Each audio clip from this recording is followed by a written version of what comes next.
திருவண்ணாமலை மாவட்டம் வந்தவாசி சுற்றுவட்டாரத்தில் வெளுத்து வாங்கிய மழையால் பொன்னூர் ஏரி கரை உடைந்து 150 ஏக்கர் விளைநிலங்கள் நீரில் மூழ்கியுள்ளன.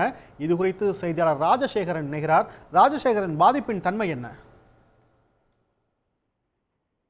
வந்தவாசியில் நேற்று நல்லூரிலிருந்து தொடர்ந்து பலத்த மழையால இன்று பொன்னூர் ஏரி நிரம்பி அந்த கலங்கள் வழியாக உபரி நீர் வெளியேறி 150க்கும் மேற்பட்ட விவசாய நிலங்கள் அறுவடைக்கு தயாராக இருந்த நெல் பயிர்கள், நெல் நடவுகள் மொத்தம் இடுப்பளவு தண்ணீர்ல நீரில் மூழ்கிறது. இதனால விவசாயிகள் மிகவும் கவலையானதுன்னா, அந்த விவசாயிகள் என்ன கோரிக்கை வைக்கிறாங்கன்னா, நீர்வரத்து கால்வாய் அடைப்பினாலையும் சிறு பாலங்கள் கட்டி தரணும்னு கோரிக்கை வைக்கிறாங்க. அந்த கழிவுநீர் கால்வாய் நீர்வரத்து கால்வாயை தூர்வார வேண்டும் என்றும் மற்றும் இந்த பாலங்கள் அமைத்து தர வேண்டும் என்றும் விவசாயிகள் கோரிக்கை வைக்கின்றனர்.